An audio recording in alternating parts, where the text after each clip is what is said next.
पण 100वा यज्ञ होता आणि 100वा यज्ञ करायचा आहे म्हणून यज्ञाला प्रारंभ केला आणि यज्ञ करायचा म्हणून घोडा सोडावा लागत होता. घोडा सोडला म्हणजे ज्याने घोडा अडवला त्याच्याशी युद्ध करावं लागत होतं महाराज. त्याला श्यामकर्ण म्हणून अनेक नावं आहे आणि तो घोडा सोडला.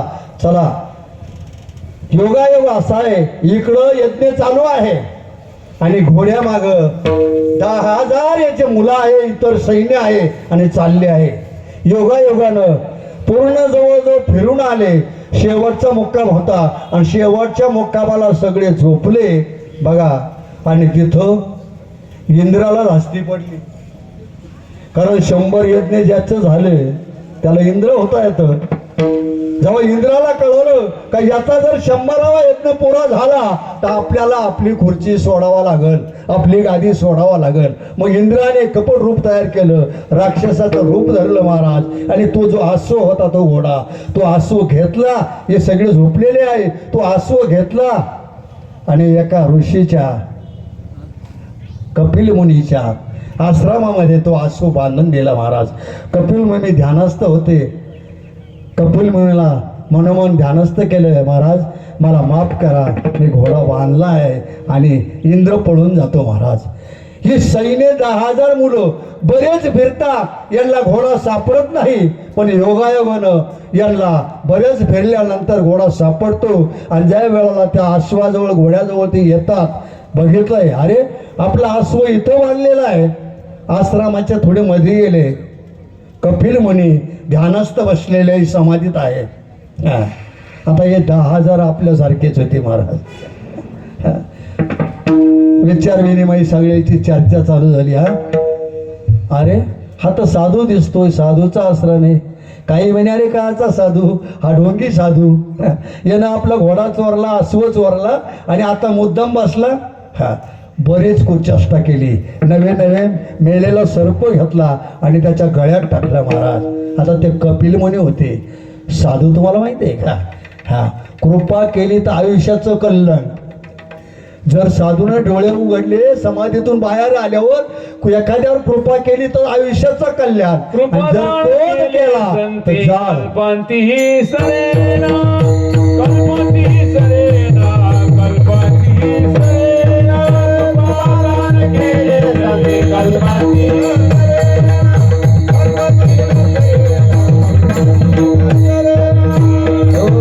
कृपादान केले संती कल्पांती सरेना. जर खरोखर कृपा केली ना, आयुष्यभर काही होणं पडणार नाही महाराज त्या व्यक्तीला. पण जर क्रोध तयार झाला, यांनी कुचेष्टा केली होती आणि त्यावेळेला त्यांना क्रोध अनावर झाला आणि ज्या वेळेला त्यांनी दृष्टी डोळे उघडले महाराज, 10,000ची 10,000 जळून खाक झाले महाराज. सगळ्यांची राखाची ढिंगारे पडले महाराज. बऱ्याच दिवसानं ही बातमी सगर राजाला कळाली. आता काय करावं? सगर राजानं दुसऱ्या पत्नीचा एकुलता एक मुलगा होता अशुमन. त्या अशुमनला बोलावलं आणि त्याला सगळं कथन केलं का तुझे 10,000 भाऊ गेले, त्यांचा तपास नाही आणि आसवाचा तपास नाही. तो बराच फिरला महाराज.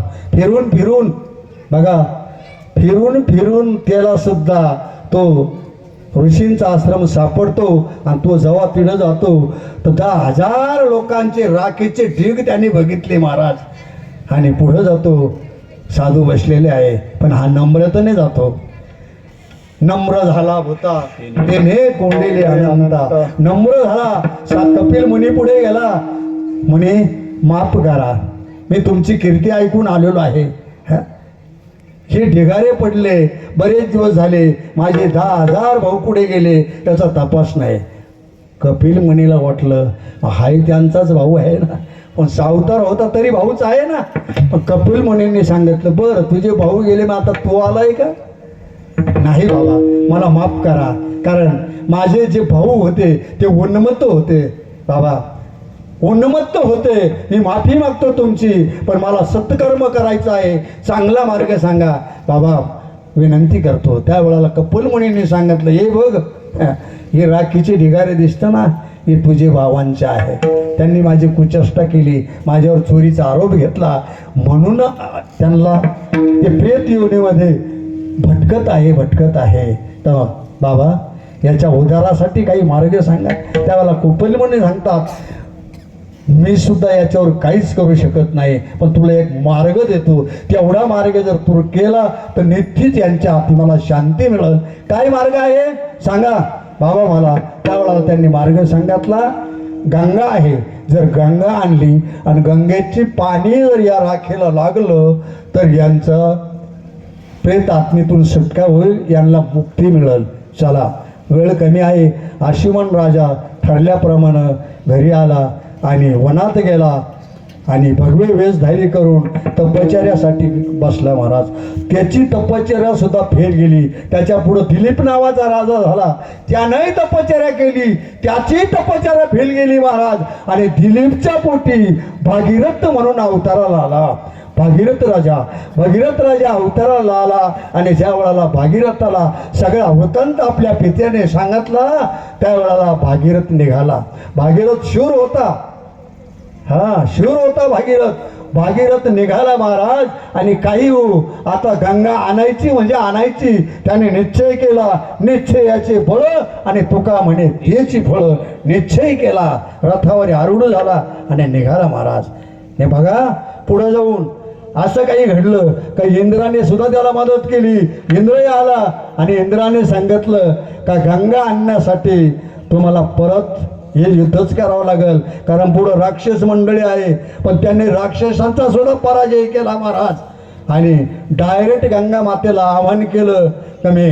त्यावेळेला गंगा मातेनं त्याला साक्षात दर्शन दिलं आणि गंगा मातेने सांगितलं मी पृथ्वीवर यायला तयार आहे, पण माझा जो वेग आहे तो वेग थांबवायला कोणी पाहिजे. अहम होता याला.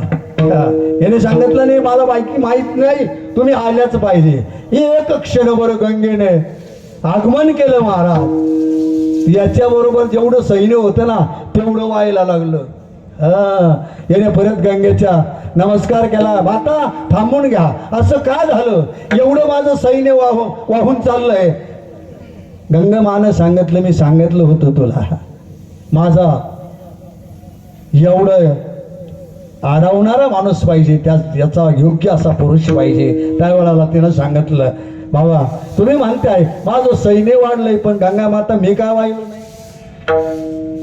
माझं सैन्य वाहिलंय पण मी काय वाहत नाही या पाण्यानं.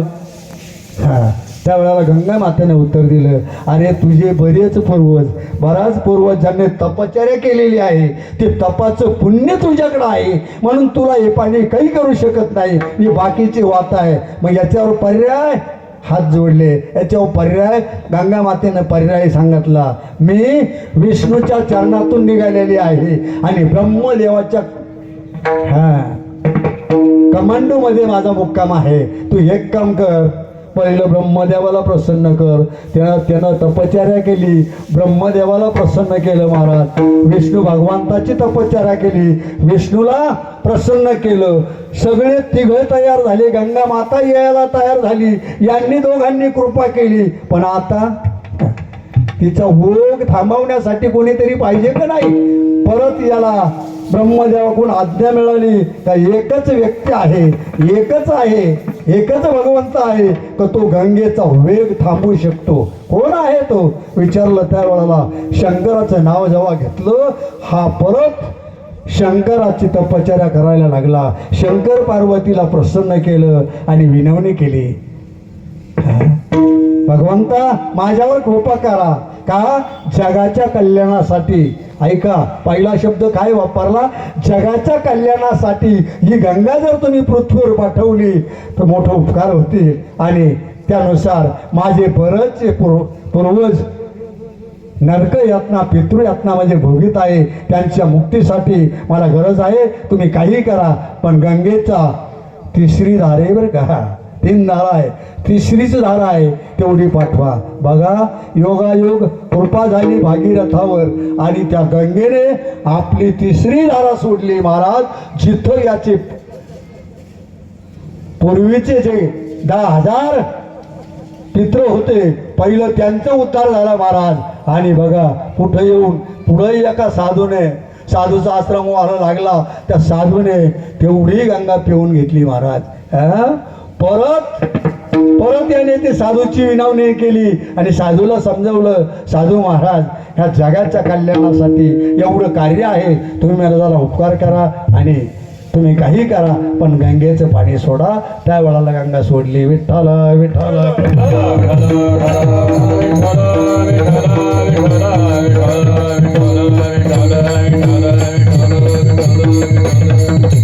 धन्य वंशी जन्मिला भागीरथ, गंगा आणून पूर्वज गेले मुक्त.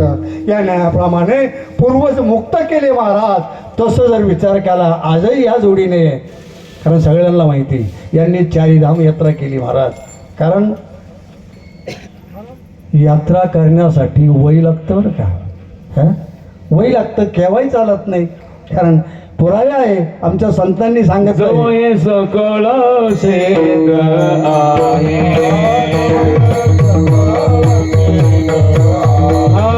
हात चालावया पाये, हात व तो आपुले तोयतच आहे,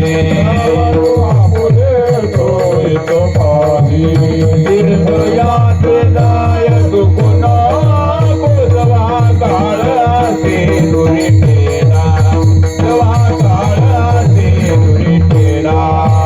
तीर्थयात्रेलाय सुकुना गोजवा काळाचे दुरी ठेला, जवा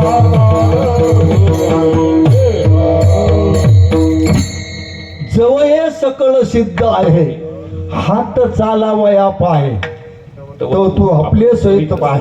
तीर्थयात्रा जाय चुकू नको. म्हणजे जोपर्यंत आपले हात पाय कम्प्लीट आहे तोवरच यात्रा करावं महाराजांना बघा. कारण महाराजांना माहिती आहे आमच्याकडं लोक रिटायर झाले हो, ज्यांचा फ्यूज उडाला, ज्यांचे गुडघे दुखते, ते लोक मग आमच्याकडे येतं, बाबा तुमची दिंडी कधी निघणार आहे, काय सांगा. अरे नाही दादा, जोपर्यंत तरणा भाग्यवंत नटे हरी कीर्तनात, जोपर्यंत तरुण आहे तरुणच यात्रा झाली पाहिजे. मी म्हणतो आमच्या पूर्ण गोत्राजामध्ये भाग्यवंत एवढी अगदी 50-51च्या वयामध्ये असतील माझ्या मते ते यात्रा केली त्यावेळेला. कारण माझ्या मते ते 2017 आणि 2019, पहिलं धाम 2017ला केलं आणि दुसरं धाममध्ये गॅप होता आणि 2019ला केलं. कारण भाग्यवान जोडी आहे महाराज. कारण तीर्थयात्रा तुम्ही असं म्हणाल केलीच पाहिजे का, हो केलीच पाहिजे ना. तीर्थयात्रा का करायची, कोण केली, याच्या मागचं काही पुरावा, हो पुरावा आहे ना. वडील जे जे करते तया नाम धर्म ठेवती, याच्यापूर्वी जर पुरावा बघितला महाराज, आमच्या नवनाथाने चारीधाम यात्रा केली. नवनाथ होऊन गेले, त्यांनी चारीधाम यात्रा केली आणि नवनाथानंतर प्रत्यक्ष आमचे माऊली ज्ञानेश्वर महाराज तीर्थयात्रे सुखे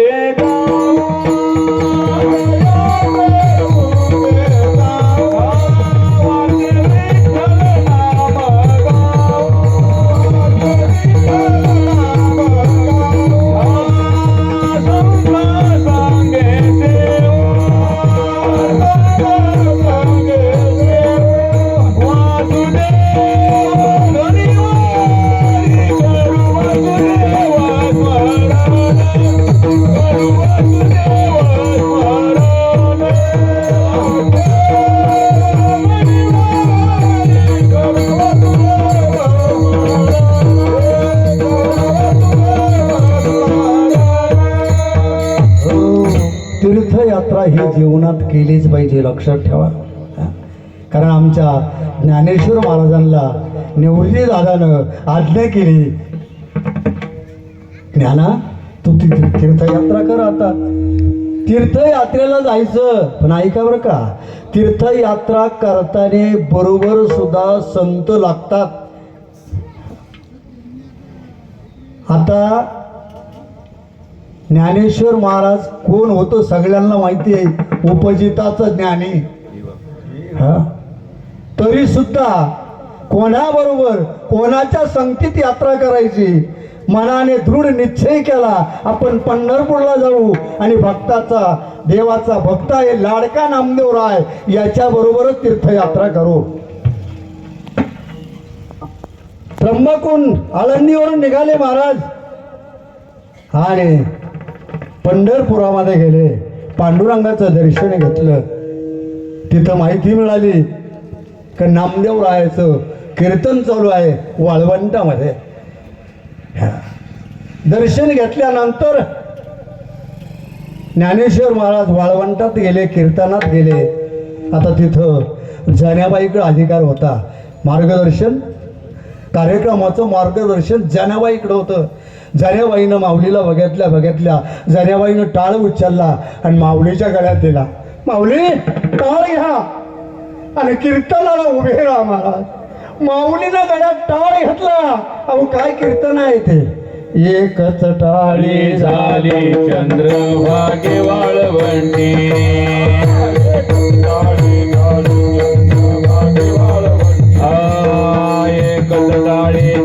चंद्रभागे वाळवंटी एकच टाळी झाली चंद्रभागे वाळवंटी माझा ज्ञानदेव गोपाला शिलाया वाटी नामदेव कीर्तन करी पुढे देवनाचे पांडुरंग म्हणे म्हणे ज्ञानदेवा बोला भांगे नामदेव कीर्तन करी पुढे देवनाचे पांडुरंग जनी म्हणे ज्ञानदेवा बोला भंग नामदेव कीर्तन करी फळ नाचे पांडुरंग. काय रंग होता त्या कीर्तनात.